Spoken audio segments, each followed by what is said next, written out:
Hi guys, good evening. आज हम लोग टेंस में प्रेजेंट कंटीन्यूअस टेंस के बारे में पढ़ेंगे। इससे पहले के वीडियो में हम लोगों ने प्रेजेंट इंडेफिनिट टेंस के बारे में पढ़ा और ग्रामर में यस यस पीपी का मतलब क्या होता है उसको भी जाना। लेकिन आज हम लोग जो है टेंस में प्रेजेंट कंटीन्यूअस टेंस को पढ़ेंगे कि प्रेजेंट इंडेफिनिट टेंस की प्रेजेंट कंटीन्यूअस टेंस की पहचान क्या होती है, इसकी सहायक क्रियाएं कौन कौन सी होती हैं, कौन सी सहायक क्रिया किस कर्ता के अनुसार लगता है और ट्रांसलेशन हम लोग किस तरीके से करते हैं इसके बारे में हम लोग जानेंगे। तो चलिए हम अपने इस नए वीडियो की शुरुआत करते हैं। सबसे पहले प्रेजेंट कंटीन्यूअस टेंस में पहचान की हम बात करेंगे। पहचान होती है कि वाक्य के अंत में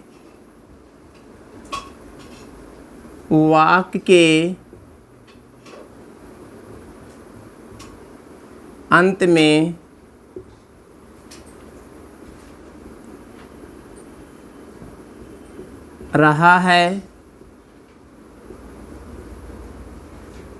रही है, रहे हैं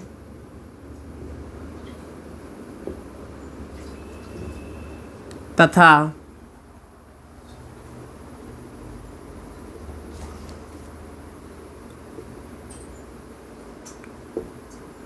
रहा हूँ। वाक्य के अंत में रहा है, रही है, रहे हैं तथा रहा हूँ आता है।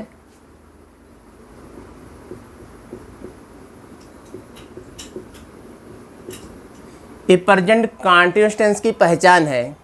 प्रेजेंट कंटीन्यूअस टेंस की पहचान वाक्य के अंत में रहा है, रही है, रहे हैं तथा रहा हूँ आता है। अब हम लोग बात करेंगे हेल्पिंग वर्ब के बारे में।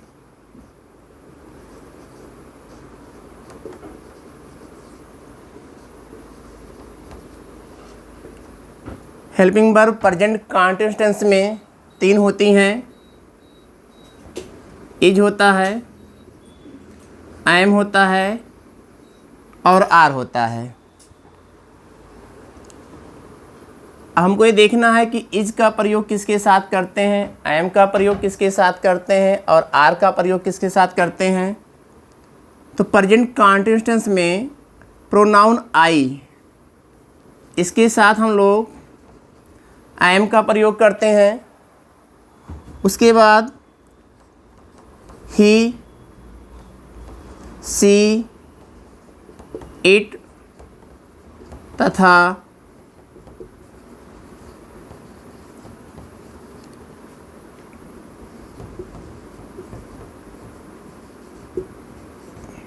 Singular subject. He, she, it तथा सिंगुलर सब्जेक्ट के साथ इज का प्रयोग करते हैं। उसके बाद प्रोनाउन यू, बी, दे तथा प्लूरल सब्जेक्ट के साथ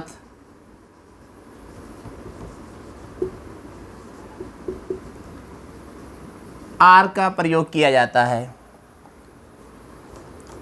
प्रोनाउन आई के साथ एम, उसके बाद प्रोनाउन ही, सी, इट तथा सिंगुलर सब्जेक्ट के साथ इज और उसके बाद प्रोनाउन यू, बी, दे तथा प्लूरल सब्जेक्ट के साथ हम लोग प्रेजेंट कंटीन्यूअस टेंस में आर का प्रयोग करते हैं। अब हम लोग मेन वर्ब की बात करेंगे।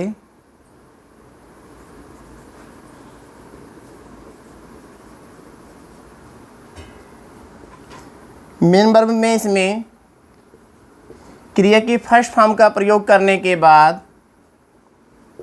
इसमें हम लोग आईएनजी का प्रयोग करते हैं। जैसे गो है तो गोइंग का प्रयोग करेंगे, राइट है तो राइटिंग का प्रयोग करेंगे।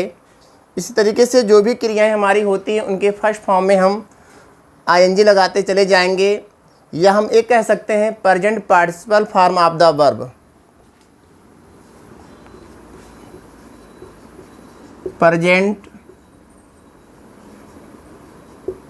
Participle form of the verb. चाहे हम कहें क्रिया के फर्स्ट फॉर्म में आईएनजी का प्रयोग करते हैं, या हम कहें present participle form of the verb, इन दोनों का मतलब एक ही है कि हम क्रिया के फर्स्ट फॉर्म में आईएनजी जिसमें लगा रहेगा उसी फॉर्म का हम प्रयोग करेंगे। ये तो हमारा हो गया नियम की पहचान हो गई कि कैसे पहचानते हैं। उसके बाद इसकी सहायक क्रिया कौन सी है, कौन सी सहायक क्रिया किसके साथ हम प्रयोग करते हैं, ये हमारा हो गया। और अंत में हमने लिखा यहाँ पे कि मेन वर्ब की किस फॉर्म का प्रयोग करते हैं। तो यहाँ पे हम मेन वर्ब के फर्स्ट फॉर्म में आईएनजी का प्रयोग करते हैं, या कह सकते हैं present participle form of the verb.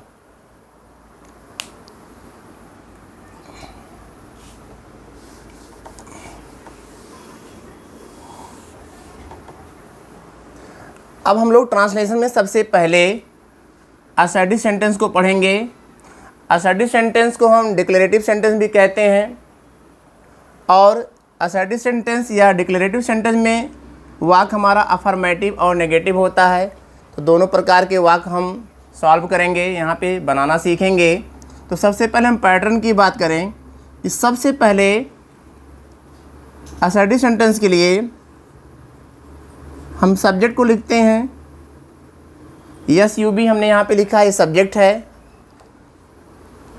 Subject का प्रयोग करने के बाद यहाँ पर हम कर्ता के अनुसार इन तीनों सहायक क्रियाओं में से किसी एक का प्रयोग करेंगे।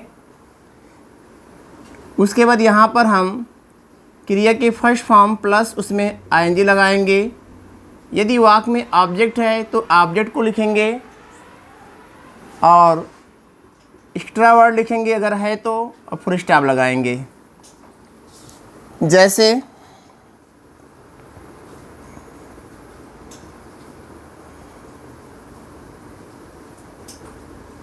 लड़के मैदान में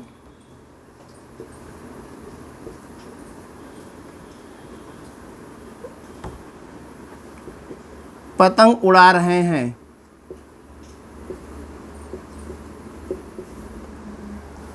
यहाँ पर हिंदी का वाक्य है कि लड़के मैदान में पतंग उड़ा रहे हैं। अब हमें इस वाक्य का ट्रांसलेशन इंग्लिश में करना है।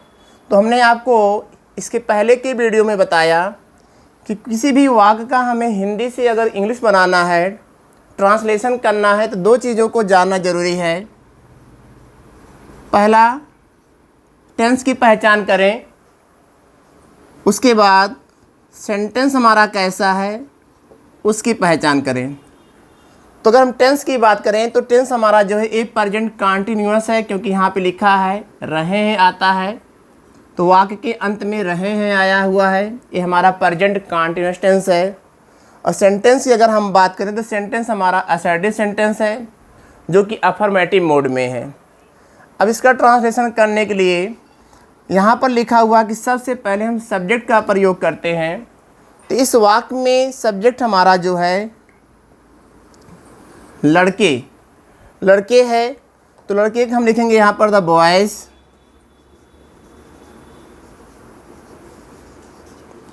अब हमको देखना है कि इज एम आर में से किसका हम प्रयोग करें।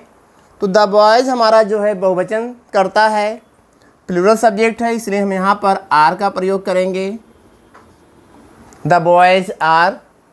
फिर इनकी क्रिया है उड़ाने की, उड़ा रहे, उड़ाने का होता है फ्लाई। और आगे कह रहा है कि इसमें आईएनजी जोड़ते हैं, तो हम इसमें आईएनजी जोड़ देंगे। ये हो गया present participle form of the verb. The boys are flying, क्या उड़ा रहे हैं, पतंग, ये हमारा ऑब्जेक्ट है,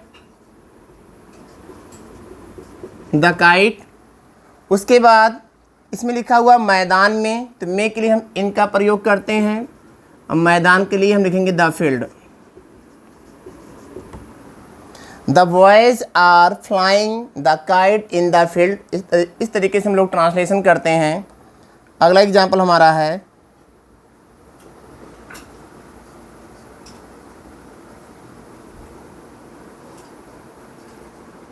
मैं उसे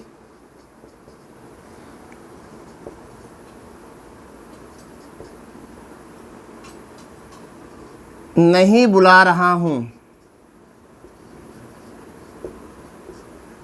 अगला सेंटेंस हमारा है, मैं उसे नहीं बुला रहा हूँ। यह सेंटेंस भी हमारा असर्टिव है, लेकिन वाक्य हमारा नेगेटिव में है, इसमें नहीं आया हुआ है।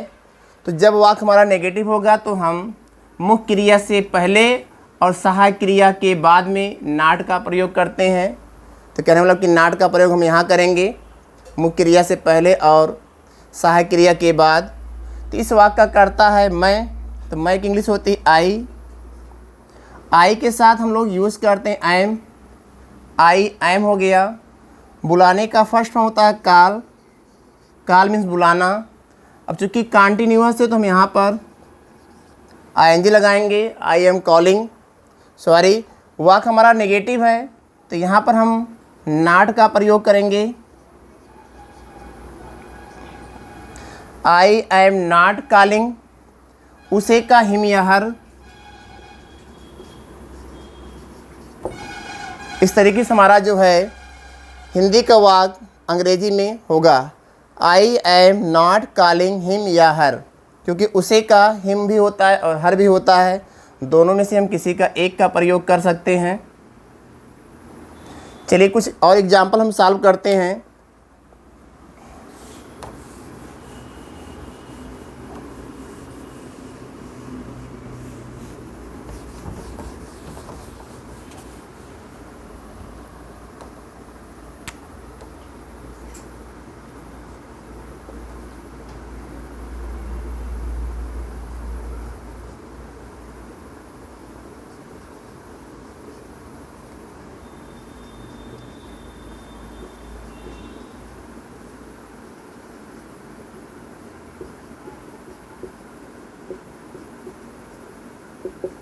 अगला सेंटेंस हमारा है, हम अपना पाठ याद कर रहे हैं। अब हमें इसका ट्रांसलेशन करना है। तो टेंस हमारा प्रेजेंट कंटीन्यूअस टेंस, रहे हैं वाक्य के अंत में आया हुआ है। और इस वाक्य का जो कर्ता है वो हमारा है हम की इंग्लिश होती है वी। सब्जेक्ट हमारा बी हो गया। अब चूँकि बी हमारा जो है प्लूरल सब्जेक्ट है, इसलिए हम लगाएंगे यहाँ पे आर, बी आर। याद करना क्रिया है हमारी, याद करने को होता है लर्न। इसमें हम आईएनजी लगा देंगे, लर्निंग हो जाएगा। क्या याद कर रहे हैं? अपना पाठ। तो जब कर्ता हमारा बी है तो अपना के लिए हम लगाएंगे यहाँ पे आवर। पाठ का हो जाएगा लेसन। इस तरीके से हम ट्रांसलेशन करते हैं। अगला एग्जाम्पल,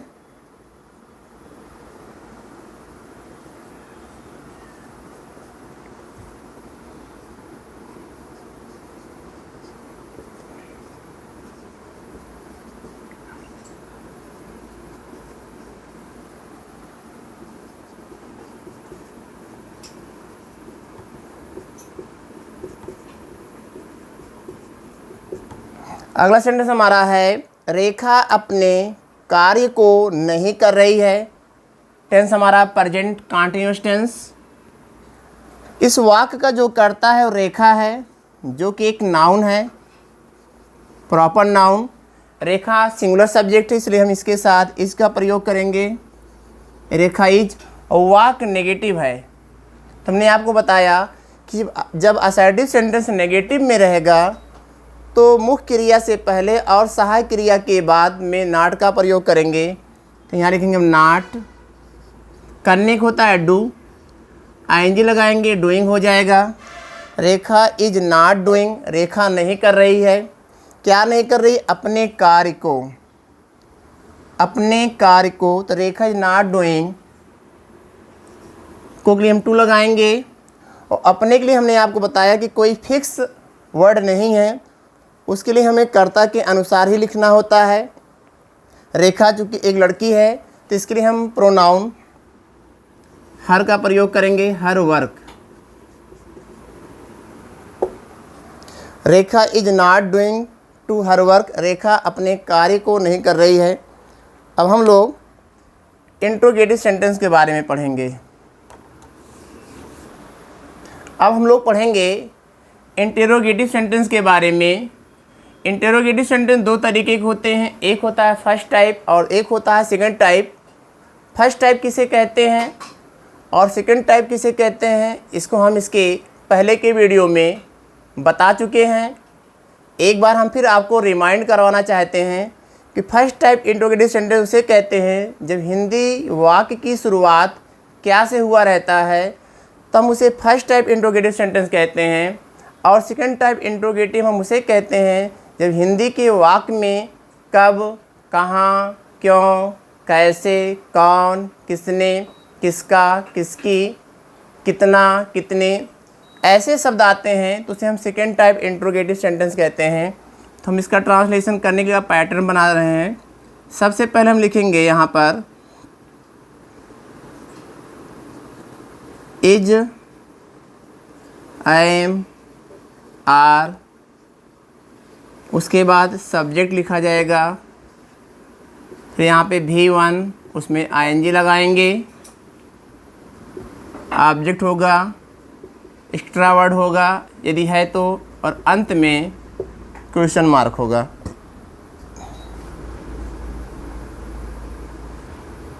जैसे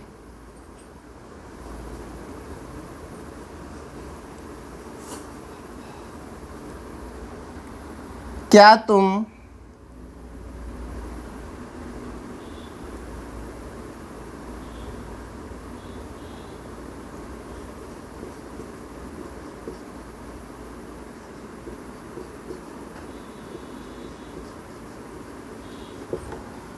अगला सेंटेंस हमारा है क्या तुम खेल रहे हो। एक छोटा सा वाक्य है, क्या तुम खेल रहे हो।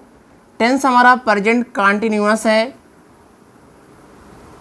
और सेंटेंस की अगर हम बात करें तो सेंटेंस हमारा इंट्रोगेटिव है, क्योंकि क्वेश्चन मार्क से केवल हमें पता लगता है कि जो सेंटेंस आया हुआ है, जो वाक्य हम लोग के सामने आया हुआ है वो इंट्रोगेटिव सेंटेंस है। अब फर्स्ट टाइप है कि सेकंड टाइप है, इसके लिए हम पूरे वाक्य को देखेंगे। तो यहाँ पे लिखा हुआ है क्या। जब वाक्य की शुरुआत में क्या आता है तो उसे हम फर्स्ट टाइप इंट्रोगेटिव सेंटेंस कहते हैं। उसका ट्रांसलेशन करने के लिए हमें कर्ता के अनुसार सहायक क्रिया का प्रयोग पहले करना होता है, जैसा भी टेंस हो। अब यहाँ लिखा हुआ क्या तुम, तो इस वाक्य का जो सब्जेक्ट है वो है तुम की इंग्लिश होती है यू। यू हमारा बहुवचन करता है, इसलिए हम यहाँ पर लिखेंगे आर यू, क्योंकि हमने जो सहायक क्रिया यहाँ प्रयोग किया वो कर्ता के अनुसार किया है। इसके अनुसार ही यहाँ पे सहायक क्रिया का प्रयोग पहले किया जाएगा। अगर यहाँ पे एक बच्चा ना आ रहा है तो हम यहाँ पे इज का प्रयोग करेंगे। अगर यहाँ पे आई आ रहा है तो हम यहाँ पर एम का प्रयोग करेंगे। अगर यहाँ पे कोई सिंगुलर सब्जेक्ट आ रहा है तो हम यहाँ पर इज का प्रयोग करेंगे। तो हो गया हमारा आर यू, क्या तुम। इनकी क्रिया खेलने की, तो खेलने को था प्ले, इसमें हम ing लगाएंगे तो हो जाएगा प्लेइंग। और इसमें कुछ है नहीं, आर यू प्लेइंग। सेंटेंस हमारा पूरा हुआ, तो जब सेंटेंस हमारा पूरा हुआ तो वाक्य के अंत में क्वेश्चन मार्क लगाएंगे। वाक्य हमारा हिंदी से इंग्लिश में हो जाएगा।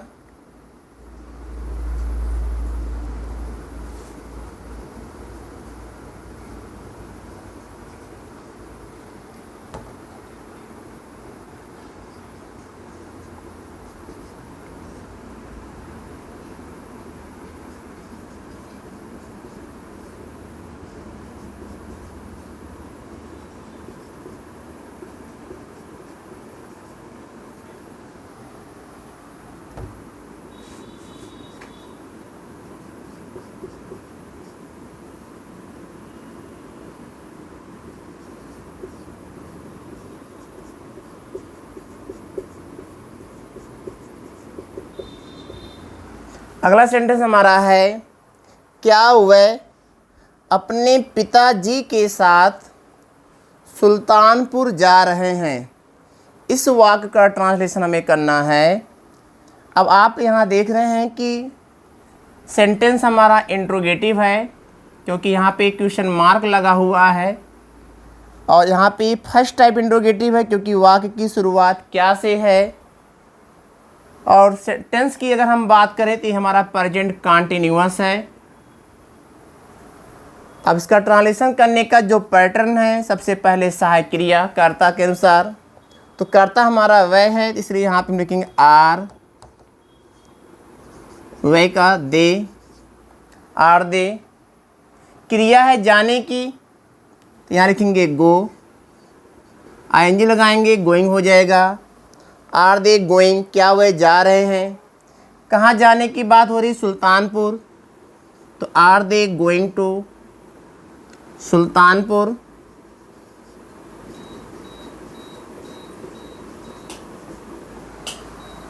उसके बाद यहाँ पे लिखा हुआ है अपने पिताजी के साथ, तो के साथ के लिए हम विद का प्रयोग करेंगे, और अपने के लिए हम दे के अनुसार दियर का प्रयोग करते हैं, तो यहाँ लिखेंगे विद दियर फादर, और वाक्य के अंत में क्वेश्चन मार्क लगाएंगे। सेंटेंस हमारा जो है, वाक्य हमारा जो है पूरा हो जाएगा। Are they going to Sultanpur with their father. अब हम लोग पढ़ेंगे सेकेंड टाइप इंट्रोगेटिव सेंटेंस के बारे में।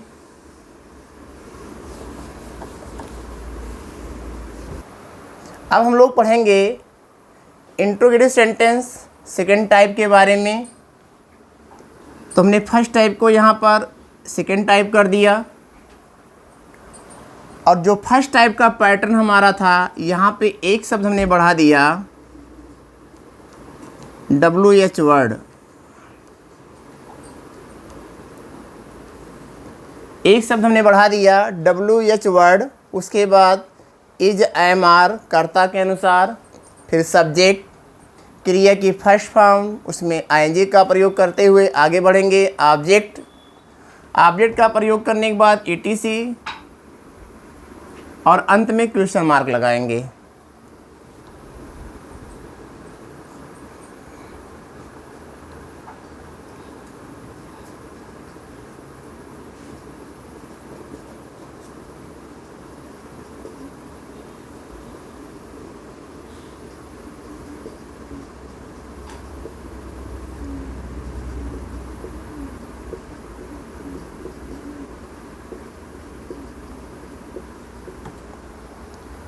सेंटेंस हमारा है वह किसकी किताब पढ़ रही है। आप देख रहे हैं यहाँ पे क्वेश्चन मार्क लगा हुआ है। सेंटेंस हमारा इंट्रोगेटिव, और यहाँ पर क्या भी नहीं है, इसका मतलब कि फर्स्ट टाइप इंट्रोगेटिव सेंटेंस नहीं है, ये हमारा सेकेंड टाइप इंट्रोगेटिव है। यहाँ पे एक प्रश्नवाचक शब्द है किसकी, वह किसकी किताब पढ़ रही है। तो आप देख रहे हैं किसकी किताब, तो किसकी के साथ किताब लगा हुआ है, इन दोनों को हम साथ में लिखेंगे। इसके स्थान पर लिखेंगे हुज बुक, हुज बुक। अब हमें सहायक क्रिया का प्रयोग करना है कर्ता के अनुसार, तो कर्ता हमारा यहाँ पे वह सिंगुलर है, इज वह के लिए हम सी का प्रयोग करेंगे। अब पढ़ने का रीड होता है, इसमें हम आईएनजी लगा देंगे रीडिंग, और वाक्य के अंत में क्वेश्चन मार्क लगाएंगे। वाक्य हमारा जो है कंप्लीट हो जाएगा। Whose book is she reading, वह किसकी पुस्तक या वह किसकी किताब पढ़ रही है। नेक्स्ट एग्जाम्पल,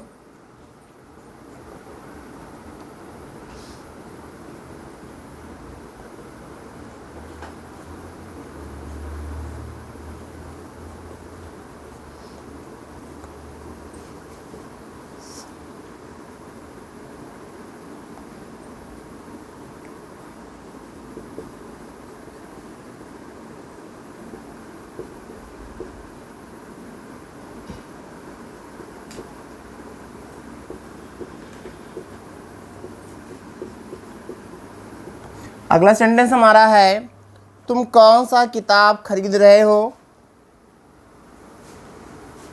यहाँ पे आया कौन सा किताब,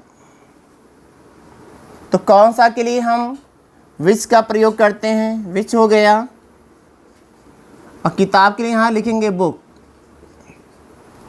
विच बुक हो गया। उसके बाद यहाँ पे हमें कर्ता के अनुसार सहायक क्रिया, तो कर्ता हमारा यहाँ पे तुम है, तुम मतलब यू, तो हो जाएगा are you. Which book are you, खरीदने के मतलब होता है बाई, इसमें आईएनजी लगाएंगे, बाइंग हो जाएगा, और वाक्य के अंत में क्वेश्चन मार्क लगाएंगे।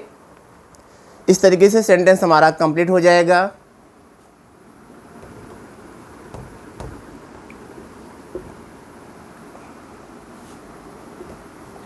Which book are you buying, तुम कौन सा किताब खरीद रहे हो। नेक्स्ट एग्जाम्पल,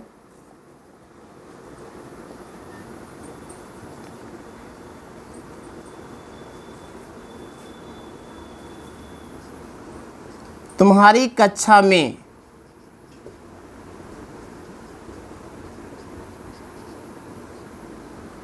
कितने लड़के पढ़ रहे हैं।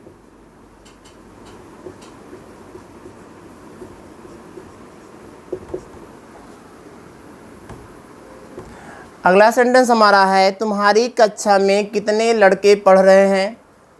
यहाँ पे एक प्रश्नवाचक शब्द आया हुआ है कितने, और कितने के साथ लड़के लिखा हुआ है, इन दोनों को हम साथ में लिखेंगे। तो पहले हम जान लें कितने के लिए कौन सा शब्द हम यूज़ करेंगे। कितना, कितने, कितने के लिए हाउ मैनी और हाउ मच का प्रयोग करते हैं। कितना, कितने, कितनी वाक्य में आया हो तो उसके लिए हम हाउ मैनी और हाउ मच का प्रयोग करते हैं। अब हमें ध्यान देना कि हम हाउ मैनी का प्रयोग कब करेंगे और हाउ मच का प्रयोग कब करेंगे। तो जब हमारा नाउन जो है काउंटेबल होगा तो उसके साथ हम हाउ मैनी का प्रयोग करेंगे, अर्थात संख्यावाचक जब होगा तो उसके साथ हाउ मैनी का प्रयोग करेंगे। और जब हमारा नाउन जो है मात्रावाचक होगा, अनकाउंटेबल नाउन होगा, तो उसके साथ हम लोग हाउ मच का प्रयोग करते हैं। और हाउ मैनी या हाउ मच का प्रयोग करने के बाद इसके साथ जो नाउन होता है उसको भी हम लोग लिख लेते हैं, चाहे वो काउंटेबल हो या अनकाउंटेबल। काउंटेबल होगा तो हाउ मैनी का प्रयोग करेंगे, अनकाउंटेबल होगा तो हाउ मच का प्रयोग करेंगे। तो यहाँ पे लिखा हुआ है तुम्हारी कक्षा में कितने लड़के पढ़ रहे हैं। तो यहाँ पे आप देख रहे हैं कि लड़के आया हुआ है जो कि एक काउंटेबल नाउन है, और कितने आया हुआ है। इसका मतलब ये हुआ कि ट्रांसलेशन करते समय हम यहाँ पर लिखेंगे सबसे पहले हाउ मैनी, क्योंकि नाउन हमारा काउंटेबल है तो हाउ मैनी लड़के का बॉयज़, हाउ मैनी बॉयज़। अब हाउ मैनी बॉयज़ के अनुसार यहाँ पे हम सहायक क्रिया आर का प्रयोग करेंगे। हाउ मैनी बॉयज़ आर, पढ़ने का रीड आईएनजी लगाएंगे, रीडिंग। फिर तुम्हारी कक्षा में, तुम्हारी का यहाँ पे योर हो जाएगा, sorry in your, in your class, और अंत में क्वेश्चन मार्क लगाएंगे। सेंटेंस हमारा बनेगा how many boys are reading in your class, अर्थात तुम्हारी कक्षा में कितने लड़के पढ़ रहे हैं। अगला एग्जाम्पल,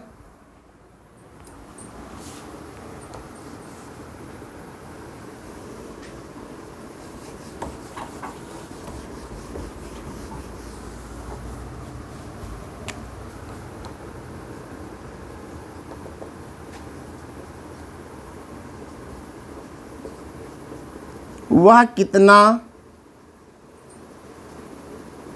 दूध पी रहा है।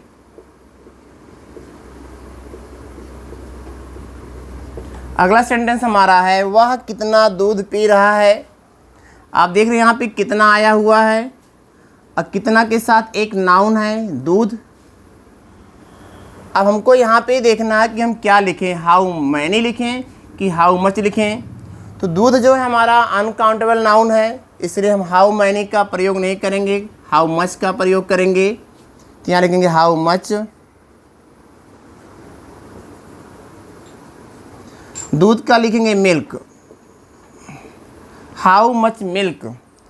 और कौन पी रहा है, किसकी बात हो रही है, वह, इसलिए यहाँ पे हमारा सिंगुलर है, यहाँ लिखेंगे is he. How much milk is he, पीने का हो जाएगा drinking. How much milk is he, drink means होता है पीना, आईएनजी लगाएंगे ड्रिंकिंग और अंत में लगाएंगे क्वेश्चन मार्क। वाक्य हमारा जो है कंप्लीट हो जाएगा। अगला एग्जाम्पल,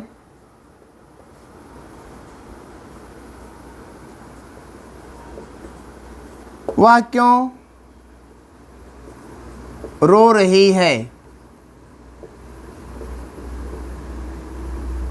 इस वाक्य का ट्रांसलेशन करना है, वह क्यों रो रही है। तो प्रश्नवाचक शब्द यहाँ पर है क्यों, क्यों को होता है व्हाई। अब यहाँ पे वह आया हुआ है, तो वह के लिए हम यहाँ पर सी का प्रयोग करेंगे, तो सी हमारा सिंगुलर है, तो यहाँ पे लिखेंगे इज सी। रोने का होता है बीप, आईएनजी लगाएंगे, बीपिंग हो जाएगा और वाक्य के अंत में क्वेश्चन मार्क। तो सेंटेंस कंप्लीट हो जाएगा हमारा, व्हाई इज सी बीपिंग, वह क्यों रो रही है। नेक्स्ट एग्जाम्पल,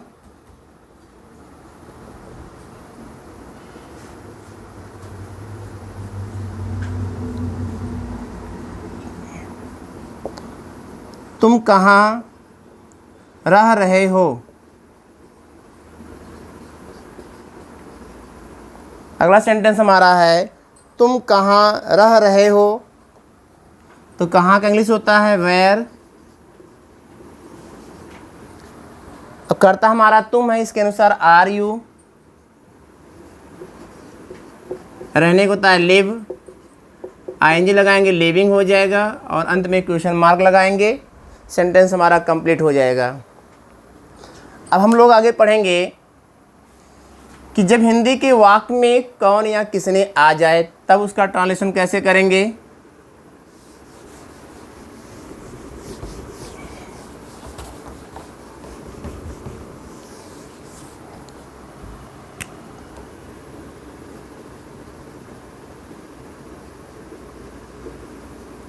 जब वाक्य में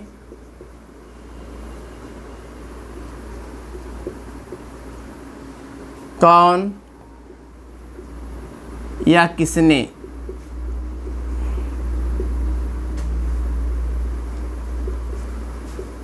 आए, तो जब वाक्य में कौन या किसने आए तो उसका ट्रांसलेशन लोग कैसे करते हैं। तो कौन और किसने के लिए एक शब्द है हु,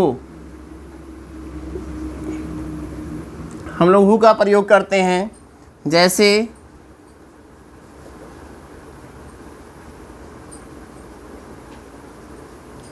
दरवाज़ा कौन खटखटा रहा है।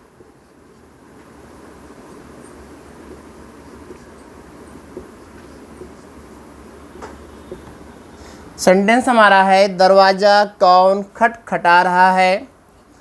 आप देखें यहाँ पर आया हुआ है कौन, तो कौन के लिए सबसे पहले हम लिखते हैं हु के अनुसार हम यहाँ पे लगाते हैं इज। हु इज, खटखटाना क्रिया है जिसका मतलब होता है नॉक, KNOCK, आईएनजी लगाएंगे नॉकिंग, हु इज नॉकिंग, और नॉकिंग के साथ यहाँ लगाएंगे हम एट, दरवाज़ा का लिखेंगे द डोर और अंत में लगाएंगे क्वेश्चन मार्क। सेंटेंस हमारा हो जाएगा who is knocking at the door, दरवाज़ा कौन खटखटा रहा है। नेक्स्ट एग्जाम्पल,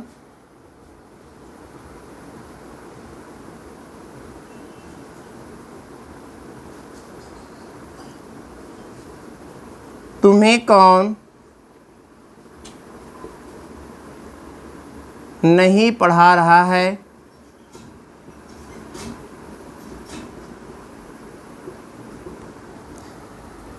अब देखिए यहाँ पे आया हुआ है कौन, तो कौन के लिए हम लिखेंगे हु। हु के अनुसार लिखेंगे इज। वाक हमारा नेगेटिव है तो यहाँ लिखेंगे नॉट। हु इज नॉट हो गया। पढ़ाना क्रिया है जिसकी इंग्लिश होती है टीच। आईएनजी लगाएंगे तो टीचिंग हो जाएगा। Who is not teaching. और तुम्हें, तुम्हें की इंग्लिश होता है यू। और वाक्य के अंत में लगाएंगे क्वेश्चन मार्क। इस तरीके से सेंटेंस हमारा कंप्लीट हो जाएगा। Who is not teaching you, तुम्हें कौन नहीं पढ़ा रहा है।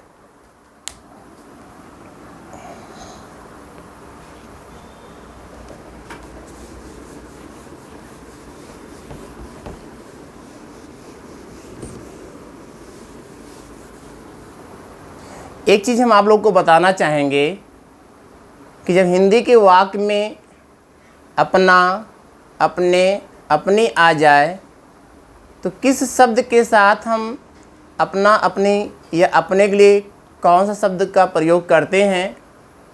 तो चलिए इसको हम लिख कर समझाते हैं आपको।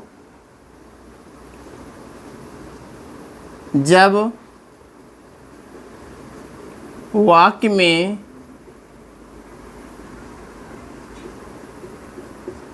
अपना, अपने, अपनी, इसको आप लोग पढ़ेंगे अपना, अपने, अपनी।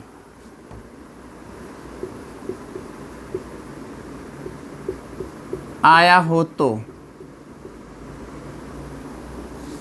यहाँ पे ध्यान देंगे, अगर वाक्य का कर्ता आई है तो अपना, अपने, अपने के लिए हम लोग माई का प्रयोग करते हैं। अगर वाक्य का कर्ता हमारा वी है तो अपना, अपने के लिए आवर का प्रयोग करते हैं। इसी तरीके से अगर वाक्य का जो कर्ता है यू है तो हम यहाँ पर योर का प्रयोग करते हैं। अगर वाक्य का कर्ता ही है या यहाँ पर किसी लड़के का नाम है, जैसे मान लो राम है, या कोई कॉमन नाउन है जैसे मान लो लड़का है, तो इनके लिए हम जो है अपना, अपने, अपने के लिए हिज का प्रयोग करते हैं। जैसे वह अपना काम करता है तो लिखेंगे he does his work. Ram अपना काम करता है तब भी लिखेंगे राम डज हिज वर्क।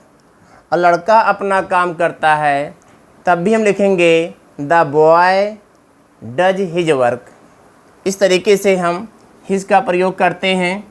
इसी तरीके से सी के लिए हम सी है, या मान लो कोई लड़की है सीता है, या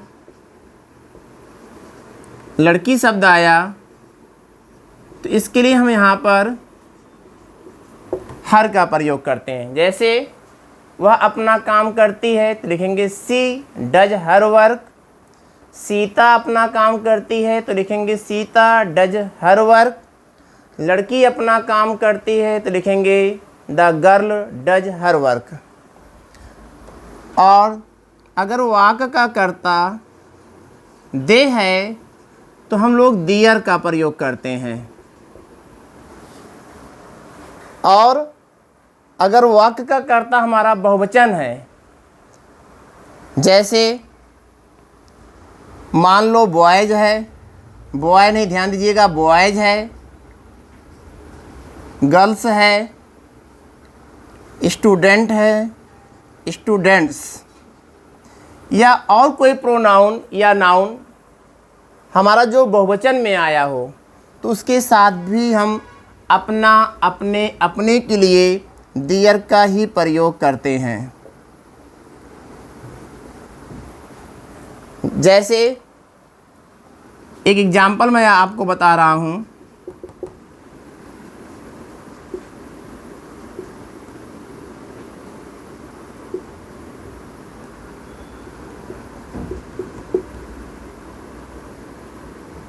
विद्यार्थियों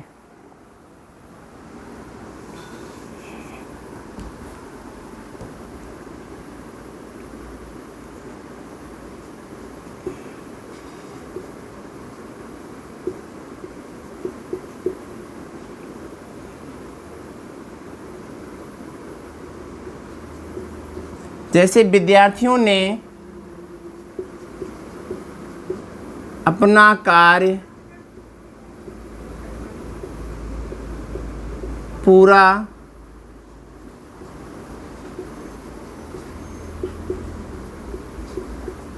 कर चुके हैं। विद्यार्थियों ने अपना कार्य पूरा कर चुके हैं। तो आप यहाँ दे रहे हैं कि जो वाक्य का जो कर्ता है वो बहुवचन में है, इसके लिए हम लिखेंगे द स्टूडेंट्स।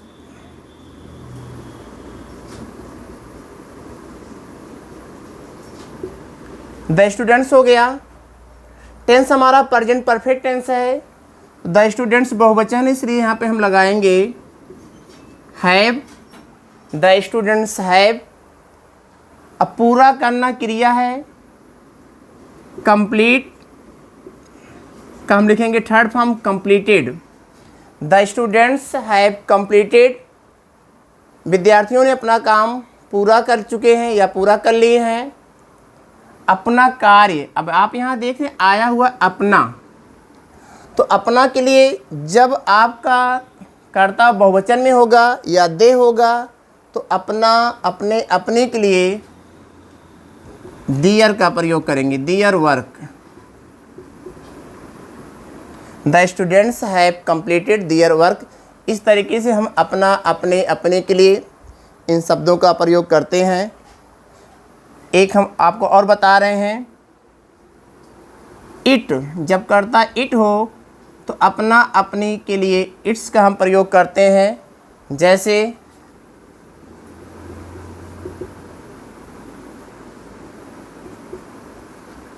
कुत्ता अपने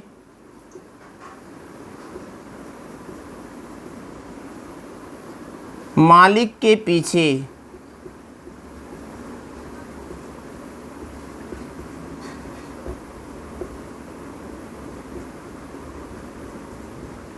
दौड़ रहा है। कुत्ता अपने मालिक के पीछे दौड़ रहा है, तो कुत्ता का हम लिखेंगे द डॉग। टेंस हमारा प्रेजेंट कंटीन्यूअस टेंस है, इसलिए लिखेंगे यहाँ पे द डॉग के अनुसार इज। दौड़ने को हो जाएगा रन, लेकिन हमको लिखना है रनिंग, तो यन को डबल करके लिखेंगे, उसमें आईएनजी जोड़ेंगे। The dog is running. अब कह रहा है कि अपने मालिक के पीछे, तो पीछे लिखेंगे आफ्टर, रनिंग आफ्टर। और अपने के लिए लिखेंगे यहाँ पर हम इट्स, मालिक का लिखेंगे मास्टर। तो सेंटेंस हमारा कंप्लीट हो जाएगा, the dog is running after it's master, अर्थात कुत्ता अपने मालिक के पीछे दौड़ रहा है। आज के लिए बस इतना ही, धन्यवाद।